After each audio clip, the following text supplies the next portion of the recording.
Hey guys, I'm at Shenandoah National Park.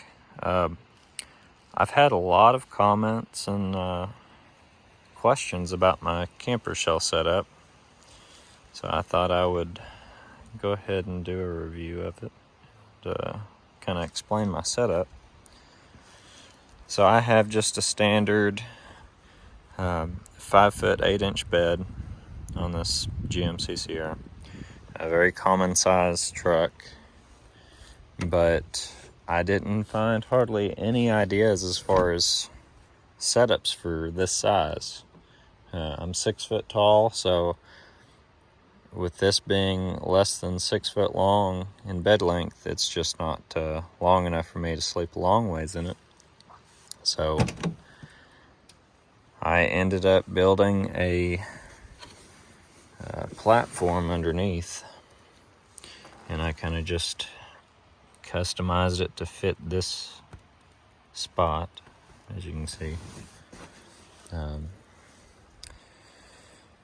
And so it's a pretty good setup for me. I don't know if I said it a while ago, this is an ARE camper shell. I believe it's the Overland edition.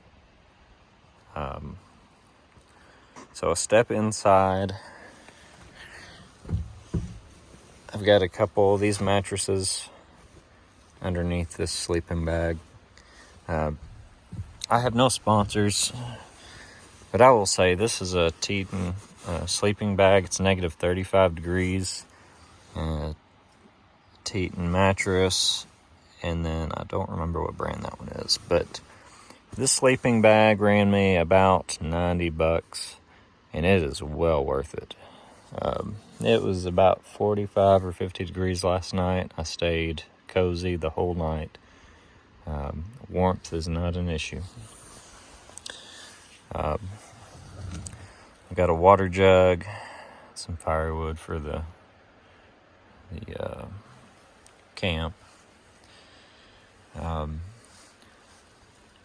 wanted a shelf in here, or countertop, to set my coffee on or food or whatever. So I actually bought some rough sawn cedar locally and built this. This doesn't have any legs, no brackets or anything. It just sits up here on this ledge, and it just supports its own weight. I cut out holes in the top all the way through so it would sit right over the brackets, and it sits snug on there. It's not going anywhere. And it lifts right up. If I want to take it out, it'll just lift right over that bracket and come out. But it's really stable, doesn't go anywhere. Curtains were another issue that I couldn't find any easy solutions online for camper shell setups. So all I did was get, let me pull this out so I can show you. This is actually just a metal rod I cut from Lowe's in the electrical department. And I ran it through the curtain. And I bought these brackets. You can buy them online. They're mainly to just use to hold mops or broom handles. I just backed one of these screws out that's in the window frame and put it right over it. It works great. And then I just pop this in the bracket like so. It fits very snug. I've traveled over 1,000 miles. It hasn't come out. It's done really well. And I kind of just tuck this back. I bought magnets that work really well with this, actually. You can see some over here, and just really strong magnets. So I just kind of put it over one of these screws to hold it in place. It works great. And Down in this corner, on the other side of this platform, it's pretty much a hole to just catch everything. So I've got a few gallons of water down in here. I've got plenty of gas. I've got food in these containers. Propane heater and stove. I mean, everything I need pretty much fits down in there. And then I just kind of tuck this over during the day. Keeps everything out of view, out of sight. And these curtains, I went all the way around. I can pop them out pretty easy if I want to.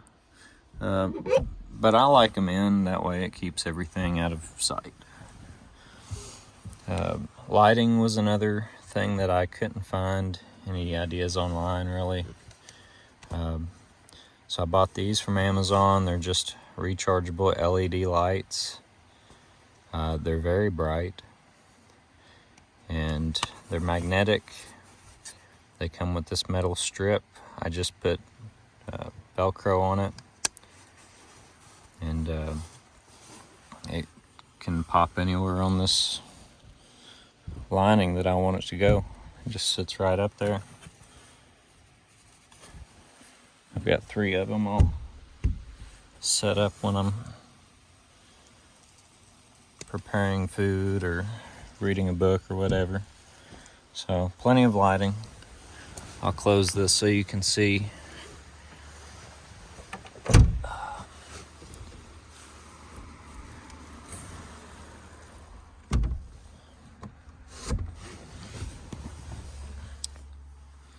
Then I just use these magnets to kind of hold the curtain up during the day back here. At nighttime, I'll get one of these magnets and just kind of pull it back to the side.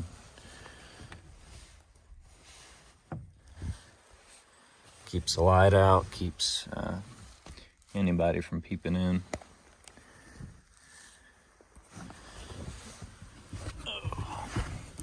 So yeah, it's actually very bright in here, and it's super cozy. I mean, I stay warm in here. Like I said, it got down to about 40 or 50 degrees last night, and I didn't get cold at all. Really cool setup. I really enjoy it. If you've got any questions, feel free to leave a comment below. I'll try and answer any that you have. As far as locking this hatch on the shell, somebody on YouTube showed me a great idea, and that was basically just get a pair of vice grips and put on the rod to where it cannot move out. So when you lock this down, you can put the pair of vice grips right here. Just clamp it on there really good, and if somebody tries to turn the handle, it won't be able to move through that spot right there. It'll be stuck right there where those vice grips are. So, great idea.